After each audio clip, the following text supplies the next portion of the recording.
أما بعد أعوذ بالله من الشيطان الرجيم بسم الله الرحمن الرحيم يا أيها الناس اتقوا ربكم الذي خلقكم من نفس واحدة وخلق منها زوجها وبث منهما رجالا كثيرا ونساء واتقوا الله الذي تساءلون به والأرحام إن الله كان عليكم رقيبا صدق الله العظيم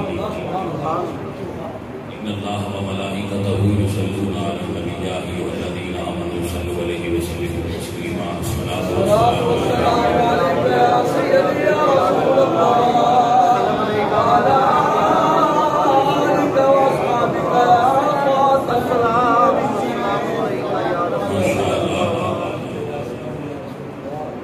اللہ کریم میرے یہ بچہ ہے نئی شادی کس کی ہے آصف علی کی تقریب نکاح کے موقع پر چند گزارشات آپ کی خدمت میں پیش کرنے کی سعادت حاصل کروں. جب ہم نکاح پڑھتے ہیں تو نکاح کا ایک جو جزو ہے وہ خطبہ نکاح ہے. نکاح کا خطبہ پڑھا. ویسے نکاح ینعقد بالایجاب والقبول، نکاح ایجاب اور قبول کے ساتھ منعقد ہوتا ہے، مگر خطبہ پڑھنا بھی سنت ہے. تو پڑھا جاتا ہے نکاح میں. خطبے میں ہم 3 آیات پڑھتے ہیں. 3 آیات خطبے میں قرآن کریم کی پڑھی جاتی ہے. ان میں سے ایک میں نے بھی خطبے میں پڑھی. اللہ فرماتے ہیں وہ تینوں آیات شروع ہوتی ہیں یا ایھا الناس اتقوا، دوسری یا ایھا الذین آمنوا اتقوا اللہ حق تقاتہ ولا تموتن الا وانتم مسلمون، یا ایھا الذین آمنوا اتقوا اللہ وقولوا قولا سدیدا یصلح لکم اعمالکم ویغفر لکم ذنوبکم ومن یطع اللہ ورسولہ فقد فاز فوزا عظیما. ان تینوں آیات میں ایک لفظ مشترک ہے، امن ہے. کیا؟ اتقوا اللہ. اللہ سے ڈرو. ہے تو نکاح کی تقریب، یہ نکاح پڑھا جا رہا ہے، لیکن آیت کہاں سے شروع ہوئی؟ پہلی یا ایھا الناس اتقوا اللہ، اے لوگوں اللہ سے ڈرو. اب باقی آیات بھی ایمان والوں سے خطاب ہے، اس آیت میں لوگوں سے خطاب ہے. تو اس میں پتہ ہے فرق کیا ہے؟ اس آیت کا مضمون پوری انسانیت کے لیے ہے، ان آیات کا مفہوم ایمان والوں کے لیے ہے. اس لیے مخاطب یہاں انسانیت ہو گیا. اور کیا کہا؟ یا ایھا الناس، اے لوگوں. یہ آیت کا بڑا دل، یہ بڑا خوبصورت ایک واقعہ ہے کہ اس کا بیک گراؤنڈ کیا ہے. اس آیت کا یہ کب آئی؟ جب رسول اللہ نے مکہ فتح فرمایا. مکہ فتح فرما کر سن کعبہ میں، جسے طواف کہتے ہیں، یہاں پر طواف کیا جاتا ہے. اللہ پھر مکے کی رونقیں آباد کرے. تو جہاں پر طواف کیا جاتا ہے وہاں پر حضور کھڑے تھے. تو آپ نے فرمایا این بلال، بلال کہاں ہے؟ لبیک یا رسول اللہ میں حاضر ہوں. فرمایا بلال تو کعبے کی چھت پر کھڑا ہوا.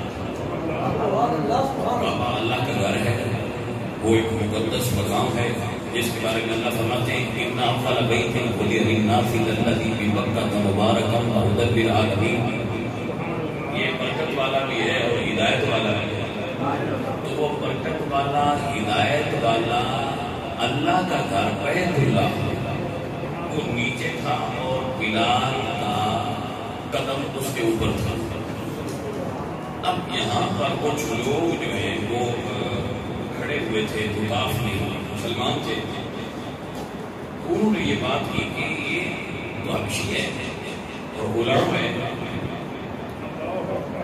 یہ آج بھی لوگوں کے دلوں میں پایا جاتا ہے کہ فلاں افضل ہے، فلاں ادنا ہے، وہ اعلیٰ ہے، ہم گورے ہیں فلاں کالا ہے، ہم سید ہیں فلاں عام ہے، ہم فلاں ہیں، ہم فلاں ہیں، میں عالم ہوں فلاں جاہل ہے، میں عربی ہوں فلاں عجمی ہے، میں چودھری ہوں فلاں کمی ہے، یہ ہمارے ذہن میں کنسپٹ آج بھی موجود ہے۔ تو اس کنسپٹ کو اسلام نے اس وقت کعبہ کی حدود میں روند ڈالا۔ جب بلال کعبے کی چھت پر کھڑے ہو گئے تو لوگوں نے کہا کہ یہ تو حبشی ہے، کالا ہے، غلام ہے، اور اس کو اتنا اوپر کھڑا کر دیا کعبہ شریف۔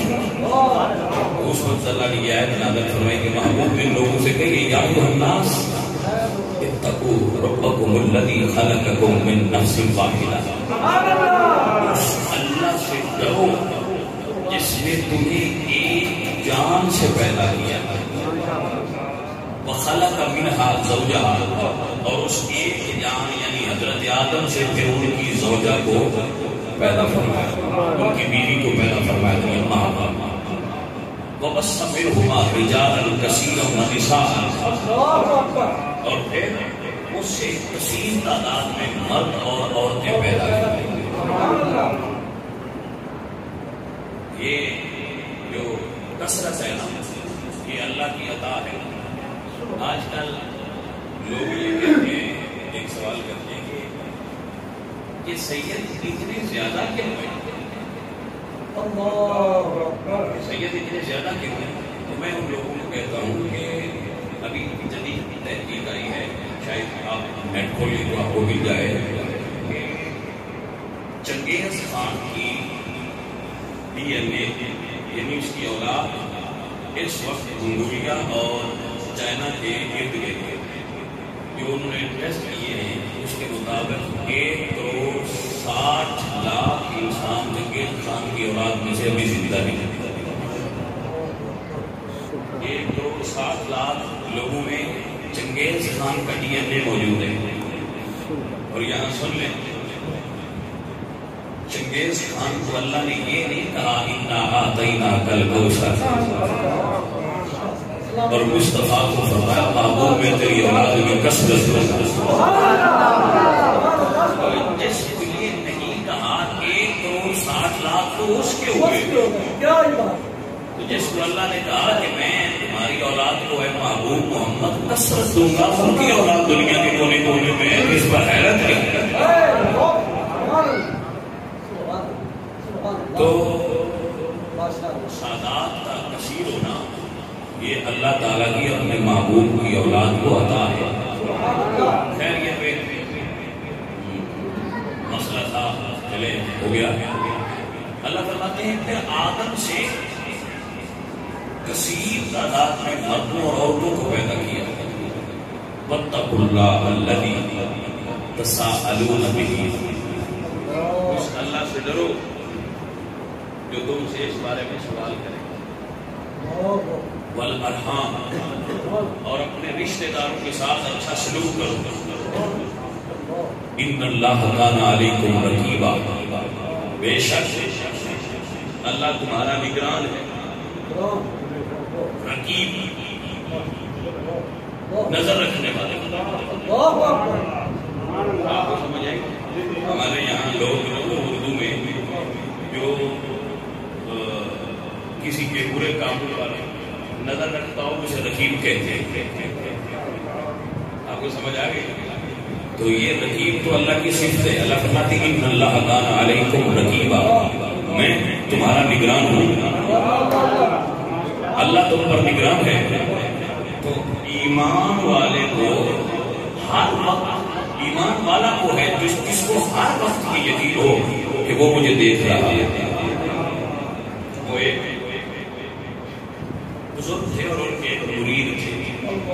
مرید بہت زیادہ تھے لیکن وہ ذرا زیادہ قریب تھے.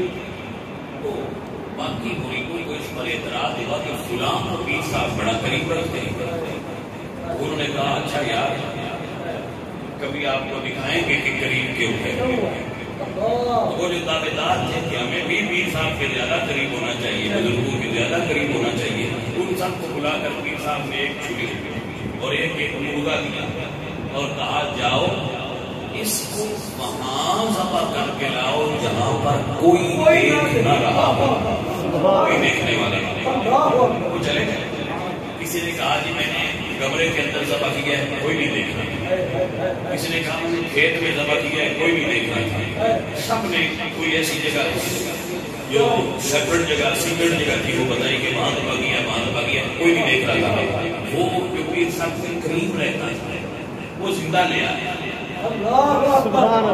تو کہا گیا کہ نہیں, پوچھا گیا کہ نہیں تم نے کیوں ذبح نہیں کیا؟ تو کہا حضرت آپ نے کہا تھا کہ ذبح وہاں کرنا جہاں کوئی نہ دیکھ رہا. میں نے اپنی طاقت کے مطابق وہ جگہ تلاش کرنے کی کوشش کی لیکن جہاں بھی میں گیا مجھے لگا کہ وہ مجھے دیکھ رہا. ان اللہ کان علیکم رقیبا, وہ تمہیں دیکھتا ہے. وہ حضرت عمر کا ایک دور کا واقعہ نا کہ آپ بازار سے گزر رہے تھے تو ایک عورت اپنی بیٹی سے کہہ رہی تھی کہ بیٹا دودھ میں پانی ملا. اس نے کہا اماں میں تو نہیں ملاتی. عمر نے منع کیا. تو ماں کہنے لگی عمر کون سا دیکھ رہا ہے. اب حضرت عمر باہر کھڑے تھے. کہا عمر کون سا دیکھ رہا ہے. اللہ اکبر. تو وہ لڑکی کہنے لگی اماں عمر نہیں دیکھتا تو کیا ہوا, عمر کا رب تو دیکھ رہا ہے. ان اللہ کان علیکم رقیبا, تمہیں دیکھتا ہے. یہ تمہیں بڑے لوگوں کو بڑی بات ہے. حضرت عمر کے ایک صاحبزادے تھے عاصم ابن عمر, بڑے خوبصورت تھے. انہوں نے حضرت عمر نے صبح ان سے کہا کہ میری پسند کی لڑکی سے شادی کرو گے. تو اس نے کہا ابا. انہوں نے کہا ابا جی کر لیں گے. تو فرماؤ میرے ساتھ. تو سیدھا اس گھر گئے, دروازہ کھٹکھٹایا اور کہا وہ لڑکی کہاں ہے جس نے رات کو کہا تھا کہ اللہ دیکھ رہا ہے. وہ عورت ڈر گئی کہ شاید عمر نے سن لیا ہے تو حضرت عمر اب مجھے اس کی سزا نہ دینا. آپ نے فرمایا ڈرو نہیں, اس لڑکی کو لاؤ. وہ لڑکی پردہ کے ساتھ آئی. حضرت عمر نے کہا یہ لڑکا تمہیں قبول ہے, اور لڑکے سے کہا کہ یہ لڑکی تمہیں قبول ہے. جب دونوں نے رضامندی ظاہر کی تو حضرت عمر نے اس کی ماں سے کہا امیر المومنین عمر اس لڑکی کو اپنے بیٹے کے لیے پسند کر کے رشتہ لے کر آئے, اگر آپ منظور کریں تو ہم نکاح کر دیں. پرانے دور میں لوگ عورتیں ایسے پسند کیا کرتے تھے. آج پسند کی جاتی ہے دولت کتنی ہو, مال کتنا ہو, منال کتنا ہو, حسن کیسا ہو. انہوں نے لڑکی کو دیکھ کے صرف ایک بات سنی کہ اللہ دیکھ رہا ہے تو کہا یہ بیوی بننے کے قابل ہے. اس لڑکی کی اولاد سے حضرت عمر بن عبدالعزیز پیدا ہوئے.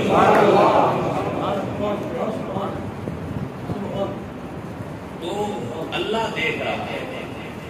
یہ ہمیں اپنے گھر کے معاملات کرتے ہوئے, اپنی بیوی اور بچوں کے ساتھ سلوک کرتے ہوئے یہ ذہن میں رکھنا چاہیے کہ اللہ ہمیں اللہ دیکھ رہا ہے, اور کوئی نہ دیکھے, اللہ دیکھ رہا ہے. پھر فرمایا یا ایھا الذین آمنوا اتقوا اللہ حق تقاتہ, ایمان والو ڈرنا اور ایسے ڈرنا جیسے اللہ سے ڈرنے کا حق ہے. ولا تموتن الا وانتم مسلمون, اور جب بھی مرنا مسلمان مرنا, اسلام کے دائرے سے مت نکلنا. اور یا اس کا جانیے جس کا شور چلے, جب مرو تو ایمان کے ساتھ مرنا. ولا تموتن الا وانتم مسلمون, جب بھی تمہیں موت آئے تو ایمان پر آنی چاہیے. مرتے ہوئے حضور نے فرمایا جس کا آخری کلام لا الہ الا اللہ ہوا دخل الجنہ, وہ جنت میں جائے گا جس نے آخر وقت میں کلمہ پڑھ لیا. تو دعا کیا کریں اللہ ہمیں آخر وقت میں کلمہ پڑھنے کی توفیق نصیب. اگلی تیسری آیت بس ترجمہ کر کے دعا کر دو. یا ایھا الذین آمنوا اتقوا اللہ، ایمان لاؤ، اللہ سے ڈرو. وقولوا قولا سدیدا، اور عدل کے ساتھ سیدھی بات کرو. یہ ایمان والے کی اور اللہ سے ڈرنے والے کی، تقویٰ والے بندے کی نشانی ہوتی ہے کہ وہ سیدھی بات کرتا ہے. قولوا قولا سدیدا، سچی بات کرو، سیدھی بات کرو. ایک طرف ماں ہے، ایک طرف بیوی ہے، ایک طرف بہنیں ہیں، ایک طرف بھائی ہیں، ایک طرف بھابیاں ہیں، ایک طرف اولاد ہے، ایک طرف ہمسائے ہیں. یہ سارے تمہارے ساتھ جڑے ہوئے ہیں. اب تمہاری شادی ہونے والی ہے تو یہ تمہیں قرآن سمجھا رہا ہے کہ سیدھی بات کرنے کی عادت ڈال، انصاف کرنے کی عادت ڈال، حق بات کرنے کی اور ترازو کو درمیان سے تھامنے کی عادت ڈالو. نہ بیوی کی طرف مرنا جھکے، نہ ماں کی طرف جھکے. ہاں رتبہ ماں کا بیوی سے بلند ہے، یہ حقیقت ہے کہ ماں کا رتبہ بیوی سے بلند ہے. سارے جہان کی عورتیں مل جائیں وہ ماں کے برابر نہیں ہو سکتی. ماں کا رتبہ شریعت میں بلند ہے، دین میں بلند ہے. لیکن قولوا قولا سدیدا، سیدھی اور صاف بات کیا کرو. اس کا فائدہ کیا ہوگا؟ جب تم سیدھی بات کرنے لگو گے یصلح لکم اعمالکم، تو اللہ تمہارے کاموں کو سیدھا کر دے گا. تم بات سیدھی کیا کرو، اللہ تمہارے کاموں کو سیدھا کر لے گا. یصلح لکم اعمالکم، اور پھر یغفر لکم ذنوبکم، اور اللہ سیدھی بات کرنے کی وجہ سے تمہارے گناہوں کو معاف کر دے گا. آپ کو سمجھ آ گئی؟ وَمَن يُطِعِ اللَّهَ وَرَسُولَهُ، جس نے اطاعت کی اللہ اور اس کے رسول کی، فقد فاز فوزا عظیما، تو اس نے بڑی کامیابی کو پا لی. ہم سمجھتے ہیں کہ جس نے کوٹھی بنا لی اس نے کامیابی حاصل کر لی، جس نے اچھی نوکری ڈھونڈ لی اس نے کامیابی حاصل کر لی، جس نے بزنس بنا لیا اس نے کامیابی حاصل کر لی. نہ، فرمایا اللہ نے من زحزح عن النار فقد فاز، جو دوزخ کی آگ سے بچ گیا اس نے کامیابی حاصل کی. من یطیع اللہ ورسولہ فقد فاز، جس نے اللہ اور اس کے رسول کی اطاعت کر لی اس نے کامیابی کو پا لیا. تو کامیابی کس میں ہے؟ اللہ اور اس کے رسول کی اطاعت کرنے. زندگی تو مختصر ہے، اس کا اینڈ موت ہے، اس کا آخر موت ہے. تو کامیابی یہ نہیں کہ ہم دنیا میں کامیاب ہوئے، دنیا میں کامیاب وہ ہے جو آخرت میں کامیاب ہوئے. اور آخرت کی کامیابی کی کنجی کیا ہے، راز کیا ہے؟ کہ بندہ اللہ اور اس کے رسول کا اطاعت گزار ہو جائے. اللہ کا میرے بیٹے کو نکاح ہے مشرونا جو اس کی زندگی میں آ رہا ہے، حضور نے فرمایا ہے نکاح شطر ایمان، نکاح آدھا ایمان ہے، نکاح نصف ایمان ہے. تو ایمان اللہ کریم اس کو ایمان کے ساتھ خوشگوار ازدواجی زندگی عطا فرمائے. تو یہ اللہ ارشاد فرماتے ہیں کہ عورت کے بارے میں ہن لباس لکم وانتم لباس لہن، تم عورتوں کا لباس ہو اور عورتیں تمہارا لباس ہے. یعنی تم اپنی بیوی کا پردہ ہو اور تمہاری بیوی تمہارا پردہ ہے. اور اللہ فرماتے ہیں زین للناس حب الشہوات من النساء، اللہ نے مردوں کے دلوں کو عورت کی محبت سے زینت عطا کی. یہ فطری ملان ہوتا ہے، مرد عورت کی طرف اور عورت مرد کی طرف مائل ہوتی ہے. یہ فطری ملان ہے، تمام انسان اس طرف مائل ہوتا ہے. اقبال جیسا فلاسفہ کہتا ہے وجود زن سے ہے تصویر کائنات میں رنگ، اسی کے ساتھ سے ہے زندگی کا سوز درود.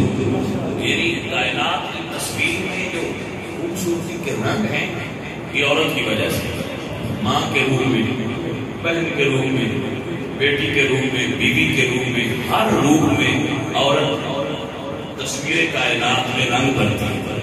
اللہ کریم میرے بیٹے کے لیے خیر و عافیت والا بنائے ومالی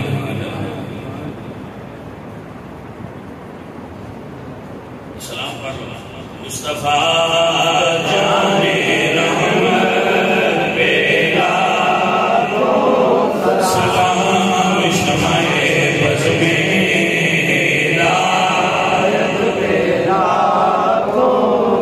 اس سہانی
میرے مولا اپنے